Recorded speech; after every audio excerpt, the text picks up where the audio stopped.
And that complexity is because there's different levels of DNA that the workbook just don't show.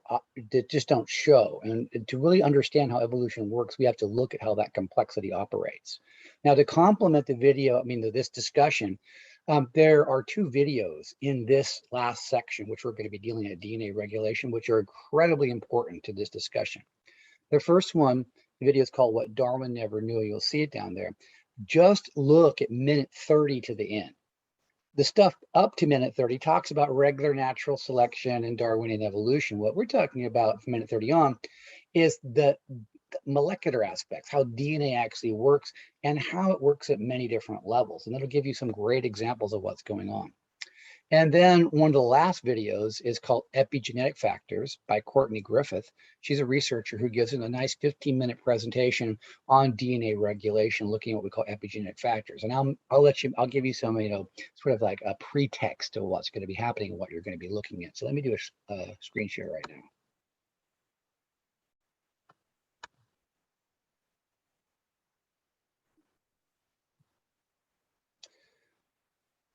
Let's go into our modules. I'll show you what we're talking about here. We're down in how genes are regulated. And of course, everybody should know too, there's a extra credit down there for 10 points. It's actually a pretty easy grab. All you have to do is watch that video on paleoviruses. And I think it's a really interesting thing to understand, especially with this COVID striking us, how viruses have actually affected our evolution, our presence on Earth right now. And again, in that one, I want you to find 10 points in which you find interesting and what you learned from, and just describe a little bit about each one, a couple sentences about each one. And if you'll do 10 points in that, you'll grab, a quick 10 extra points. All right. So here we go into our advanced topics. All right, so there's the one I wanted you to watch. Here's the stuff we're going to be looking at genetic regulation, this PowerPoint today. But I want you to watch the film, What Darwin Never Knew, there from minute 30 to the end. And this one by Courtney Griffith, she's highly entertaining. I think she's just adorable. I love listening to her lecture. She's so smart.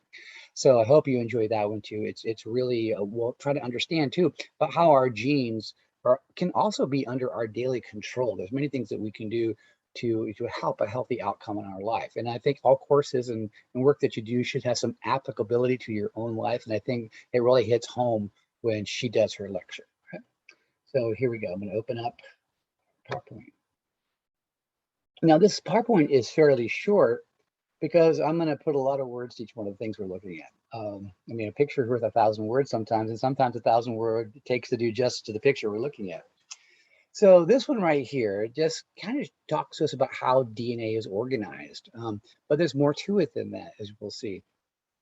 There's a lot of DNA in your body. Every cell has about 6.5 linear feet if it's unwound, and you can go to the sun, all the way around the sun back to Earth. If you lined up all your DNA in your body end to end, that's a lot of DNA. So it has to be compacted. DNA naturally sort of compacts itself because it's a double-stranded helix. So a helix means it can be wound down like a slinky.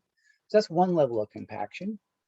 The next level of compaction is we take this like thread is wound up, and then wrap it around spools. And these molecular spools are called histones. And you fill one spool up like a spool and thread, you move to the next spool, we'll wrap it around and wrap it around, wrap it around. And you can organize these in clusters, and they keep winding around, and they make big, huge visible molecules, which we can see, which we call chromosomes. So when you look at your chromosome, that's what you're looking at. It's all the DNA packed down and wound down. Well, here's the deal, is that when it's packed down and wound down like that, it's completely invisible, essentially, to the body because it can't be used, it can't be expressed, it's doing absolutely nothing. Two things need to happen for DNA to be expressed. And this is what the magic of it. So you don't want genes just turning on all the time. They have to be done with the right timing. How long they should be left on for. When, in coordination with what other genes to be working together with what you have. So this is how this goes.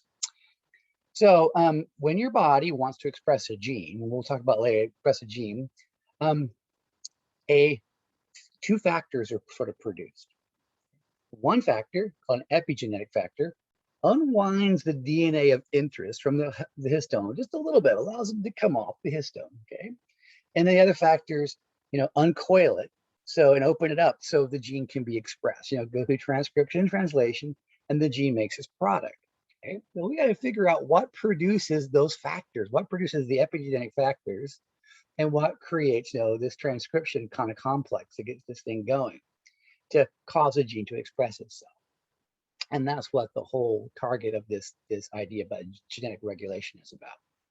Well, here's the thing, that you have 3 different levels of DNA in your body. And I'm going to talk about it, textually over voice before I give you a picture of it, because a picture can get a little complex. So the stuff that makes all the visible stuff of your body, the genes that make all the visible stuff, we call those structural genes. Okay?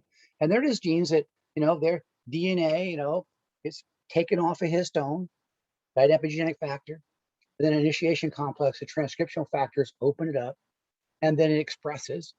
And then it sends this mRNA to a ribosome, and the ribosome sequences amino acids together, and voila, you have a protein that has structure and function visibly in the body. It builds the stuff for your body, or it maintains stuff for your body. It does stuff. Right? Now we got to figure out what makes the epigenetic factors and the transcription factors that cause that gene to turn on. Well, there are upper level DNA that does that. Their upper level DNA, and its sole job is this, is it will also undergo transcription and translation. Its job is to code for a protein, sends to the ribosome makes a protein, but that protein does not build stuff of your body. That protein is epigenetic factors. Those are proteins too, epigenetic factors, and the transcription, the factors that actually cause the DNA to unwind finally. Those are proteins which are made by upper level DNA that don't have any visible stuff in the body, but they turn the structural genes on. They can also turn the structural genes off too. So they can turn the genes on and off. Right? Well, here's the thing, is it like all corporations, and I think the body is a corporation, there isn't just one level of management, there's another level of management, the top level genes. And we call these things regulatory genes. And what regulatory genes do is that they undergo transcription and translation. Their product are things like epigenetic factors and transcription factors. They go and turn on the middle level genes, and the middle level genes go and turn on the structural genes of the body, and finally you get the product that you want. Well, you can say to yourself, that's a whole lot of extra work, it seems. Why can't just the bottom level just go to work automatically, right? Why can't it just start automatically? Well, the thing is, you do have to be able to coordinate it. You have to be able to turn genes on and off, so they can't do it themselves. So we need a 3-tiered system. And this is what this 3-tiered system sort of looks like. So we have a look at a model. This is just a model what we put together. There you go, right there. This is an example gene. It could be any sort of genetic, network that we're looking at. This is just one gene. And it's a regulatory gene. It's called MYC. And the purpose of this gene is under active research for this reason. That gene really controls cellular life, how a cell will grow, when it reaches maturity, and finally when a cell should die or reproduce itself. So this is like the master gene that determines how a cell will live and how a cell will die. Could you imagine if you could tweak that gene, do some genetic engineering to the point where it never causes the cell to die and the cell stays healthy forever? That means you stay healthy forever, all 15 trillion, and you can essentially live forever unless you live in Vallejo, because you're going to get killed of some sort of violence, though over on average every 385 years you'll die of a violent death. But barring that, you could live forever just by changing the outcomes of what a regulatory gene does. Of course, this is something that I'm against. Hopefully we can talk about ethics. And nothing to do with morality. It has to do with, if no one dies, that means there's no room for new generations. The world fills up and we consume all the food and we destroy everything. And if there's no new generations, there's no new variation, our species can't constantly adapt to new conditions. It would be absolutely disastrous to play with something like this. But of course, big corporations are doing it because you have to realize, why do you think people would pay for immortality per month? If you're paying for the rest of your life, which will never end, and you're paying something like, on a contract payment, like $129 a month for the rest of your life, how much money is involved in this? And that's one of the problems about ethics and doing things that are detrimental. Sometimes the money, just the lure of the money, causes things to be downplayed, the severity of these things. And your generation really needs to know that we're at this level right now And it really does need to be contained before a catastrophe does happen. I'll explain more about that later. Let's get back to this model, this three-tiered model. There we go. We kind of see it like the top level gene. In our case, we call these things regulatory genes. And so let's put a name on these sort of class of genes, regulatory genes. And there's different types of regulatory genes. There's ones that build, that program where your head should be and where your arm should be. And there's some that sort of program, how many arms you should have. And there's some regulatory genes that program how long the arm should be. And there's things about patterning genes, what your skin should look like. These are top level genes. In the literature that you might read in scientific literature, they're also called Hox genes, but they're pretty much used simultaneously. So if you see Hox genes or regulatory genes, it's the same thing. They're the top level ones. They're the big boss genes. Okay. Their job is to go through transcription and translation again. And the protein products in which they create are, things like epigenetic factors and transcription factors. Epigenetic factors will bind to the next level genes, which are the switch genes. So our middle level management are now determined to be called switch genes. So the regulatory gene sends out, broadcast messages that create epigenetic factors and transcription factors that stimulate the switch genes to turn on. Switch genes will turn on and create epigenetic factors and transcription factors that turn on the structural genes, the stuff genes that make the stuff of your body at the very bottom. Okay, so that's our three sort of tiered network. All right, there we go. So what's the purpose of this? Well, the purpose of this is you are incredibly complex.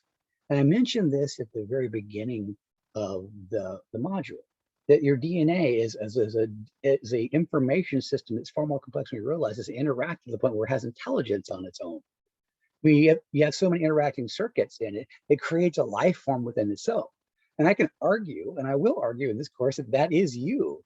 Not so much here. Wait till you see the complexity it really erupts into. But for the purpose of not just my sort of analogy of DNA being the thinking part of yourself, the true, alternate who you really are, this works for evolution in tremendous sort of ways. So, for example, let's follow maybe just one little genetic pathway here, just one little example here. So let's look at the switch genes, and let's find one over on the left-hand side as you're looking at your screen, and it's called ENPP2. You'll see ENPP2, they're located. All right, I noticed it. So you have a direct tie. That little line just says that turns on that gene. So MYC turns on that switch gene, ENPP2. But what does ENPP2 turn on? I mean, I'm looking right now at about 11, maybe 10 to 11 different circuits, different structural genes that one turns on. It turns on 11 different ones. All right, now watch this. What if we had a mutation, right, in the genetic code of ENPP2, and it didn't turn on, 11? What if it only turned on 5 structural genes now? Would that change an organism? Would that cause evolution to happen? You bet. It magnified that change. It just turned on 5 completely different structural genes. We could also, have a mutation in a way where it maybe turns on maybe 5 more instead of reducing 5, instead of 11. Now it's turning on 16. Will that have an effect on an organism, the appearance and the function? Absolutely a magnificent effect. So in a way, the higher the level of the mutation, the more dramatic the effect. So if I just sort of mutated stuff at the very bottom, like the structural genes, it would just mutate or change whatever that one product is, that one thing that it's doing. And that causes a change in organism, a small change. But if I start changing things at the switch gene level, it magnifies those changes so I can get a bigger effect, a much bigger effect. Well, how about MYC? Let's go to the very top. Here, if I had a mutation that didn't even turn ENPP2 on to begin with, all 11 would just disappear. You would never see those genes being produced. Is that an effect, a huge effect? Yeah, it's a magnificently monstrous effect. So we can put mutations at any one of these levels, the very top, the middle, or the bottom, and with different levels, magnitudes of evolutionary effect in the downline of the progeny. So little mutations down the structural genes, small changes. Stuff in the switch genes, bigger changes. And if you mutate, like the regulatory, massive changes. And that gives us all the complexity we see around it. Darwin said, at the end of his book, on the origin of species, the very last, I think the very last line is that he's watching the system creating forms, infinite forms, most beautiful and most wonderful. Now, I don't know about the most beautiful, most wonderful, but certainly infinite forms. He got that right. He really understood. And this system ensures that creatures can make huge shifts across mediums. Like how does a mammal or a reptile become a bird? How do we reach that level of transition? How doesn't like a fish with gills for pulling oxygen out of the water, be able to mutate and change quickly enough where they can suddenly now start pulling oxygen out of the air, which is a completely different medium. Well, we can see that in big changes that can happen with regulatory genes. Thing about it is, the bigger the change, the bigger the risk for the organism too. So with structural genes, we make changes down here. They're, generally the progeny will be okay. They'll come out, they'll be able to live, right? Most of the time, with those sorts of mutations. So a little risk there. Now we start making changes in the switch genes, it's different, the bigger the risk. So there could be a huge, most of the time they're big changes, and we have non-viability of offspring. They just don't make it, or normally negative. I mean, once in a while it's positive, but the positive is a big positive. And even larger in magnitude when we get to the regulatory genes. When you change a regulatory gene, generally something does not go well at all. Massive changes are just completely deleterious to the organism. But every once in a while, something really remarkable will actually happen. So let me show you what happens when a drug had been used to change a regulatory gene. It wasn't done on purpose. This was back in the 1960s. And a drug called thalidomide was given to women to sort of, help morning sickness. But this was a time in which their fetuses were developing, right, which DNA was going to work. And this drug had mutated some of the regulatory genes. And let's look at some of the effects of what's going on.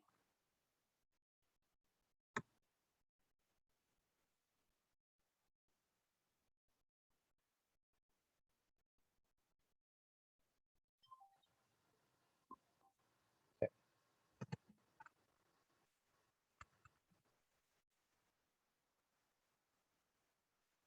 So I'm just going to go and do an image look at thalidomide, a drug that was produced in the 1950s and got into the US, and look at some of the birth defects that were actually created here. All right, so maybe you can see some of the children here with malformed limbs, the attachment of limbs, they become like little flippers. Look at what happens. I know it's tragic and I hate showing images like this, but this is what happens when you throw a drug in there that causes a mutation, in a regulatory gene. We're talking about massive changes within the organism. And most of the time when we do something like this, it has detrimental effects. But if you do get the right combination, it can have a tremendous effect that can allow an animal to survive in completely different environments. And particularly with an earth that might change very quickly, this might give that DNA, that organism, that species, a chance to expand itself in new horizons that haven't been there before. But then again, the risks are extremely high too, extremely high too. Okay. I'm going to go back to our slideshow.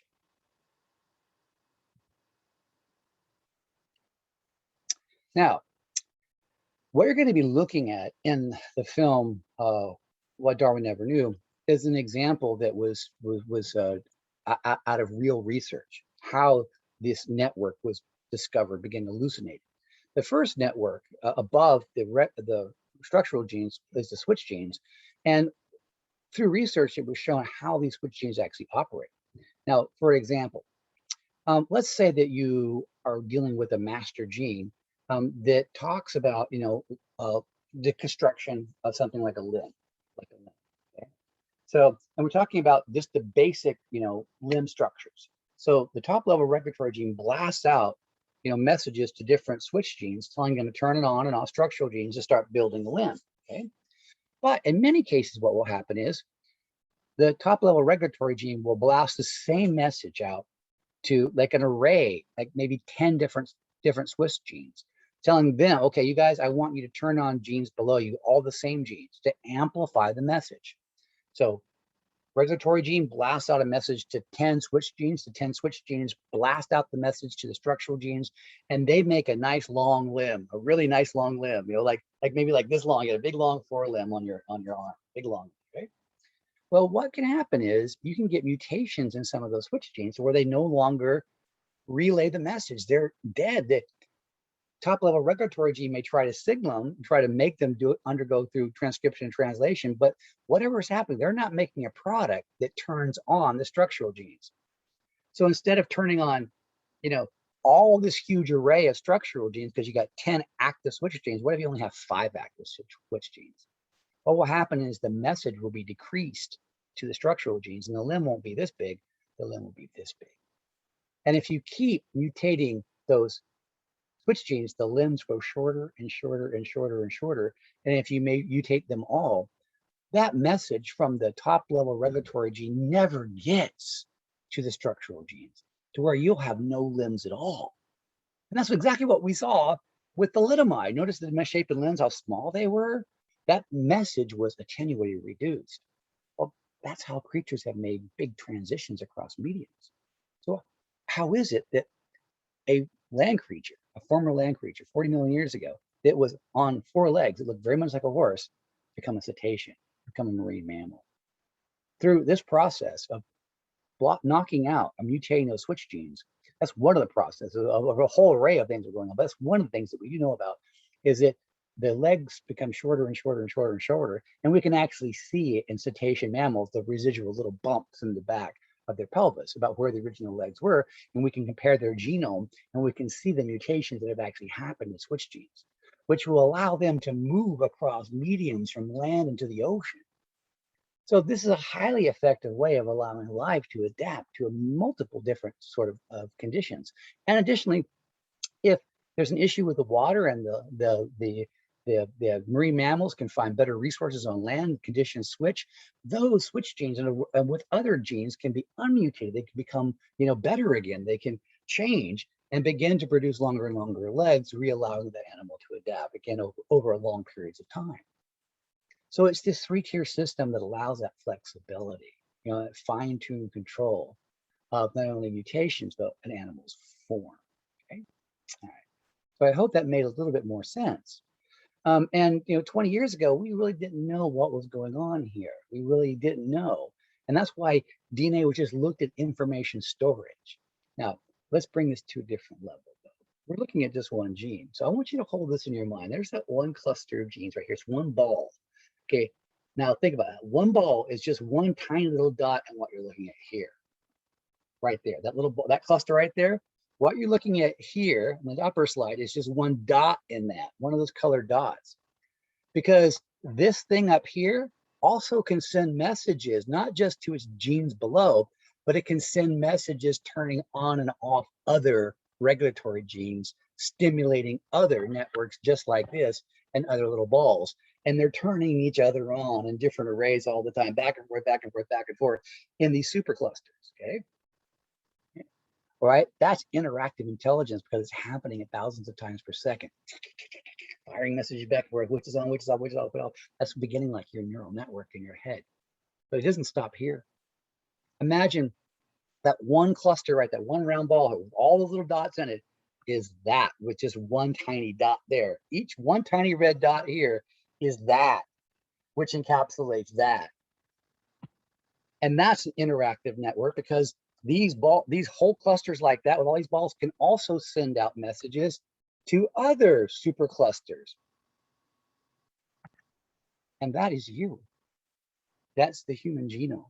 Not just sequences of letters, but how we know it interacts, beginning to understand it. We're figuring out how we tick. As much as psychologists and neurologists are understanding how neural patterns create your thoughts to turn, your being into reality that you actually experience. We're learning at the genetic level, it's doing the same thing. And that sort of questions the idea, where is the life? What is the life? Is it really in the DNA? Is that it? Is that where our life really is? Is that the thing that's really alive? Or is it on the outside? Or is it a combination, intricate network of both, combined together and highly, complex thinking sort of patterns? One system thinking at a molecular level, and that producing a different system that can think at a macro level to allow this thing to adapt and challenge not only across evolutionary time, but also through real time here on Earth. We're giving a gestalt, a whole sort of functional organism that can withstand the ravages of time and also the ravages of the immediate present. Now, we have definite evidence this is exactly the way it works. We've elucidated this network. That's you. Okay? That is really you. What else we've done here too, what's really interesting, is by looking at these networks, we can figure out something about evolution, our history too, that extends back 1.5 billion years to the establishment of our cell itself, our eukaryotic cell, this particular cell that we have. And this was mentioned by Brian Cox in that very first video. There's a lot going on there. Hopefully I can tease really what was going on. It was about science, but we have to remember Roppy the camel. And he's trying to compare the camel's, cell to the human cell. And he also mentioned that our cell type, our eukaryotic cell type, was a product of collision of two domains of life, two early domains of life called archaeans, these single cell bacteria, and also, bacteria, which are single cell too. So they're two different domains, different types of single cell organisms are out there. And the archaean, ate one of the bacterium, but they had some genetic changes that allowed the bacteria not to be completely digested. And the bacterium was okay with it. It could absorb some of the energy from the archaean. And what was the trade-off is there was excessive energy made by the bacterium liberated to the archaean, and they lived this symbiotic relationship and then began to multiply and divide, creating our cell type, which meant from the very beginning, there were two different DNA in that our cell. So we had our own DNA from the archaean, and then the bacteria brought its own DNA in. We should be able to see that right there. Look, you see the mitochondrial DNA? That's the ancestral bacteria, and it is standalone. It is not connected in a genetic network to your nuclear DNA. And that gives us another genetic line of evidence this actually happened. And not only that, that mitochondrial DNA is very similar in structure to what we actually see in bacterial DNA. So I love when we actually look at even the molecular aspects of it. It can really talk about not just form and function of what's happening in an organism, but it can tell us something about our evolutionary history, the establishment of our cell type to create our third domain, eukaryota. So I'm going to end with a very similar slide in which I started with, looking at the overall structure of a chromosome, how it's sort of put together, how the DNA is folded up and wound up and tightly around these clusters to emphasize this. In nature, nothing has a single function. That's not the way it is. Everything is conserved. If you find something in nature and you say, I see the function of that, don't stop there, because everything is multifunctional no matter what, and they're always important functions.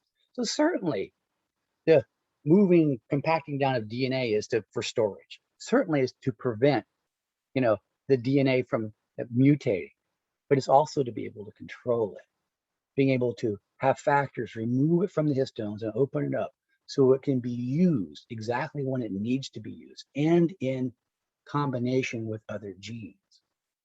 The trick to building life is timing and intensity. When the upper level genes are activating lower level genes, it triggers other networks to open up their genes, orchestrating the choreography of the building of an organism, the absolute precise building. Because in reality, the genes at the very bottom, the structural genes, are very similar across all the species of animals in the world. Where it's different is how the regulatory genes and structural genes work. They're where all the magic happens. Small changes in those create the big changes in the organisms out here. Such as, how could it be that humans are 99% similar genetically to chimpanzees, and chimpanzees look so much different than humans? Very little in the difference of the structural genes. It's all in the subtle timing and intensity coordination between the regulatory genes and the switch genes. That subtle differences creates me versus the chimpanzee. Some will argue the same thing, but I don't think so, right? And that's how it's done. That's how life is built and put together. And that sort of brings us toward the end of this section. And if you can understand that, you've understood a huge amount of what you need to understand how life actually works. Okay, so I'm done with that for today. Look at me go. I think I did it in just about the time I wanted to do, a half an hour. I don't want to go any longer than that. So Sophia, it's a lot I threw at it. Do you agree? Or was it okay? Was it intelligible? Because you're our class representative. Yeah, I think it was more clear when you showed me the pictures and showed me how that one red dot is actually all this. Yeah. And You have those slides uploaded on Canvas, right? Yes, I do. And what I'm going to do is I'm going to take this very meeting here, I'm going to upload it into YouTube, and then I'm going to repaste it right below that PowerPoint slide. So you can see the PowerPoint and you can watch this video again too. Oh, perfect. I could do that. And Yeah, I think um, hopefully it'll help. Yeah. yeah, because I'm gonna actually write it down. Okay. And I think to help me more, I think I'm gonna print it out, the pictures, Okay. so That's good. I can understand it more and remember it. Yeah. So Excellent. I'll do that. Okay, perfect. So it'll take about an hour or two to get this video up there, but it'll be up there for the next time you want to study out there, right? Sounds good. So by the time I'm out of my other class, it should be up and Yeah. I can write it down. All right. So I'll catch you later. Right? Nice to see All you. right. Thank you, You're Professor. welcome. Bye Bye-bye. bye.